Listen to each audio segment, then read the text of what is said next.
নমস্কাৰ জমা কামাখ্যা মোৰ ইউটিউব চেনেল সকলোক স্বাগতম জনাইছোঁ। না নেগেটিভ না পজিটিভ যি আছে আপোনাৰ হৰস্কোপৰ ডিটেইলছে আলোচনা কৰিম। প্ৰথম আলোচনা কৰিম এডুকেশ্যন, হেল্থ, প্ৰেম, love, business, daily income, life partner, career, business, ভাগ্যস্থান লৈ আলোচনা কৰিম, ডিটেইলছ আলোচনা কৰিম আৰু উপায় দিম কি কৰিলে আপুনি ভাল ফল পাব। প্ৰথমত ধনুৰাশি মে মাহ কেনেকৈ যাব। প্ৰথমে মালিক হ'ল বৃহস্পতি বহি আছে 6 হাউচ, শুক্ৰগত বহি আছে 6 নম্বৰ ঘৰ, 8 নম্বৰ ঘৰ আৰু 12 নম্বৰ ঘৰ আমাৰ কুষ্টিত সবচেয়ে বেয়া। এইটোকে আপোনাৰ দুস্থান।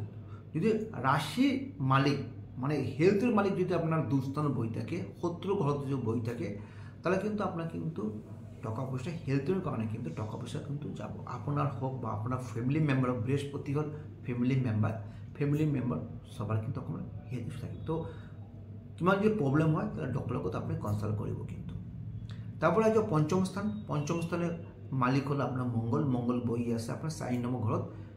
জায়গাটো ফল বৃহস্পতি ঘর কিন্তু রাহুল আর বুধ কানেকশন কারণে আছে। তো এই মাহত কিন্তু আপনার কনফিউজ হব আপনি এডুকেশনের ক্ষেত্রে আপনি কি যোনে মেট্রিক বা হায়ার সেকেন্ডারি পাস করেছে কি স্ট্রিম পড়ব বা কোন এডমিশন লব, ক'ত যাব কি না যাব কনফিউজ হয়ে থাকবে। তো এইখিনি জায়গা আপনার কনফিউজ যদি হয়ে যায় আপনার পেরেন্টস হোক বা আপনার টিচার হোক বা আপনার সিনিয়র পার্সনের হোক আলোচনা করব। আপনার ডিসিশন নয়, সিনিয়র ডিসিশন করি আপনার আলোচনা করি আপনার এডমিশন লব পারে। কিন্তু প্রেমের ক্ষেত্রে কৈ থাকো যোনে আপনার প্রেম করে আছে বহুত পুরানো সম্পর্ক কেয়ারফুল থাকিব। এই মাহ কিন্তু আমার ভয়ানক মাহ, কেন পঞ্চমপতি যে বহি আছে আপনার রাহু মঙ্গল আর বুধ লগত বহি আছে। তো এইখিনি সময় খুব সাবধান, খুব কেয়ারফুল থাকিব কিন্তু এই মাহটা। কিন্তু তারপরে আহিছো আমি 7 হাউস পরে আমি কৈ থাকো আমার লাইফ পার্টনার স্থান। লাইফ পার্টনার স্থান মালিক হল বুধ হল আপনার নিজস্বভাবে বহি আছে 4 নম্বৰ ঘৰত। কিমান দিন 11 মেলৈকে 10 মেলৈকে থাকিব। 11 মে ট্রান্সফার হব। যেতিয়া 11 মে যেতিয়া ট্রান্সফার হব তাহলে কিন্তু আপনার কিন্তু আগৰ 10 মেলৈকে কিন্তু আপনার বিজনেসত হোক বা লাইফ পার্টনার ইমান ডেভেলপমেন্ট হব। হেলথ প্রবলেম থাকিব, আননেসেসারি প্রবলেম থাকিব। কিন্তু হেলথের কারণে হোক বা ফাইনান্সিয়াল কারণে হোক বা প্রবলেম থাকিব। কিন্তু যেতিয়া 11 মে যেতিয়া ট্রান্সফার হব তেতিয়া আপনার হাজবেন্ডর বা আপনার লাইফ পার্টনার আপনার কারণে ডেভেলপমেন্ট বাড়িব। আর যদি বিজনেস করে আছে, বিজনেস যদি করব, নিউ ইনভেস্ট করব, নিউ পারচেস বা করব, তো 11 মে পড়া করব। 11 মে আগত না তাহলে কিন্তু আপনার কিন্তু টাকাটা বরবাদ হয়ে যাব।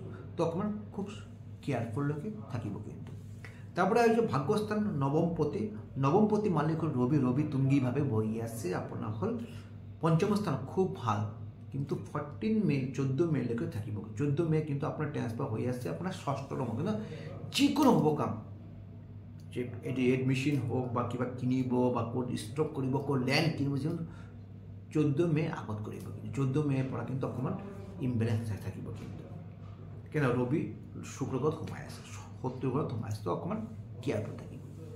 তো 10 নম্বৰ মালিক হল বুধ তো আপনার নিজস্ব হয়ে আছে। আগতে কৈছোঁ মই বুধ নিজস্ব মানে আপনার কর্মটো সাকসেসফুল নাপাব 10 মেলৈকে। 11 মে বুধ ট্রান্সফার হয়ে আসছে আপনার হল পঞ্চম স্থান। যেহেতু পঞ্চম স্থানে ট্রান্সফার হব তাহলে কিন্তু আপনার প্রফিট হব, কর্মস্থানে প্রফিট হব। আপনার যিকোনো ক্ষেত্রে আপনার বসের লগত বা যদি বিজনেস ক্ষেত্রে প্রফিট হব বা ইনভেস্ট করিব পারে ভাল। কিন্তু 10 মে আগত নহয়। আর হলুদ টিপ দিছোঁ অলপ কেঁচা আলু দি একটা পান যিকোনো দুর্গা মন্দির অথবা কালী মন্দির দান করব। এইটো করব আপনার হল বৃহস্পতিবার করব। আর যেতে করব আপনি যে প্রার্থনা করব যেন আপনার যেবিলাক গ্রহবিলাক বাধা দূর আছে যেন আপনার লাইফের পৰা দূৰ হয়ে যায়।